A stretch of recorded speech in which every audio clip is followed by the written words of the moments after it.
तो दोस्तों, उस पीडीएफ में एक नाम देखने की एक और उम्मीद आज ख़त्म हो गई।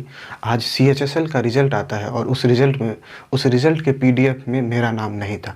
मेरे अलावा ऐसे बहुत ही बच्चे होंगे जिनका नाम आज नहीं था और वो सभी अभी उदास होंगे और वो सभी जो भी शेड्यूल फ़ॉलो कर रहे होंगे उनका आज का शेड्यूल बिल्कुल नहीं हो पाएगा और वो सभी बहुत ही ज़्यादा उदास भी होंगे और यह भी सोच रहे होंगे कि किस वजह से, किन वजहों से उनका एग्ज़ाम क्लियर नहीं हुआ और उनके दिमाग में एक थॉट ये भी आ रहा होगा कि क्या उन्हें ये जो प्रिपरेशन है एसएससी की उसे क्विट कर देना चाहिए। जैसा कि मेरे दिमाग में आ रहा है, मैं भी बहुत ही ज़्यादा आज उदास हूँ क्योंकि मैंने जो एग्ज़ाम दिया था, ऐसा नहीं है कि मेरे अलावा बहुत ही ऐसे बच्चे होंगे जिन्होंने पूरी मेहनत के साथ अपना 100% एफ़र्ट देने के बाद वो एग्ज़ाम दिया हो, लेकिन फिर भी कुछ एक मार्क्स से आप कह सकते हो 2, 4, 6, 8 इस तरीके से कुछ मार्क्स से उनका जो कट ऑफ है वो क्लियर नहीं हुआ।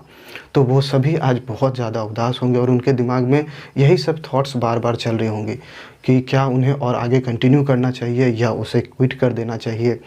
क्या एसएससी के अंदर कंपटीशन हर एक साल बढ़ता जा रहा है।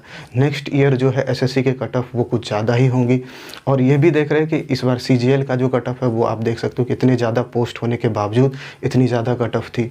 तो क्या ये सभी चीज़ें दिमाग में चल रही होती हैं और ये भी रहता है कि अब जो है किस तरीके से, कौन से स्ट्रैटेजी को फ़ॉलो करें कि वो एग्ज़ाम क्लियर हो सके। क्या अब जो भी मेहनत कर रहे हो वो तो आपने पहले से 100% एफ़र्ट दिया, लेकिन उसके बाद भी नहीं हो रहा है तो आपको और एफ़र्ट कितना इंक्रीज़ कर सकते हैं।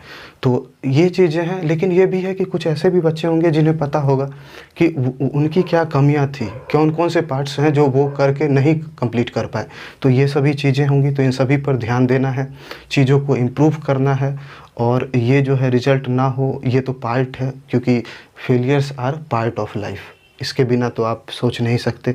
तो फेलियर्स हैं, लेकिन इसे एक्सेप्ट करना है और बार-बार इसमें ऐसा नहीं है कि बार-बार यही चीज़ दिमाग में चलते रहे। अपनी चीज़ों को कंप्लीट करना है, जो भी आपका डेली टारगेट है, जो शेड्यूल को आप फ़ॉलो कर रहे हो उसे पूरा करना है। अब नहीं हुआ तो अब इसे एक्सेप्ट करना है, इसे तो चेंज नहीं किया जा सकता।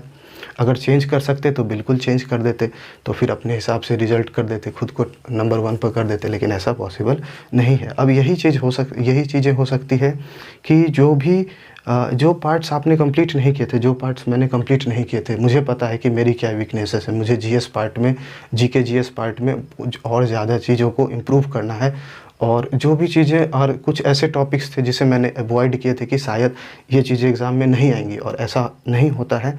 आपको पूरा सिलेबस कंप्लीट करना होता है और उसे 1 से 2 से 3 बार रिवाइज़ भी करना होता है। अगर आप रिवाइज़ नहीं करोगे और आप सिर्फ़ एक बार पढ़ कर गए एग्ज़ाम में, तो वहाँ पर चीज़ें नहीं बनती है। तो ये सबके अपने-अपने वीकनेस होते हैं, ये हर एक स्टूडेंट को पता होता है। वो खुद को पता है कि उसकी क्या वीकनेस है और उसी पर काम करना चाहिए। जब तक वो चीज़ें स्ट्रॉन्ग नहीं हो जाती, तब तक ये उम्मीद करना कि रिज़ल्ट हो जाए तो वो किस्मत की बात है, वो लक फैक्टर है। ठीक है, और वो सभी को पता है कि कैसा लक है। जिनका हो गया उनके लिए तो कांग्रेचुलेशंस, अच्छी बात है, आपने बहुत अच्छे से मेहनत की। और जिनका नहीं हुआ तो वो अब दोबारा से सीजीएल के लिए बहुत ज़्यादा मेहनत करें। बस यही एक है, और कुछ ही दिनों के बाद सीजीएल का नोटिफ़िकेशन भी आ जाएगा और फिर उसका एग्ज़ाम भी हो जाएगा। तो इस रिज़ल्ट के वजह से जो आपकी प्रिपरेशन है उस पर कोई इफ़ेक्ट नहीं आना चाहिए। है थोड़ा-सा ये ऐसा फ़ील होता है, मेरे साथ भी हो रहा है, लेकिन ये चीज़ें पार्ट हैं, इसको एक्सेप्ट करना है और फिर आगे बढ़ना है। यही कर सकते हैं, और कोई ऑप्शन भी तो नहीं है। तो यही है, आप सभी को थैंक यू सो मच।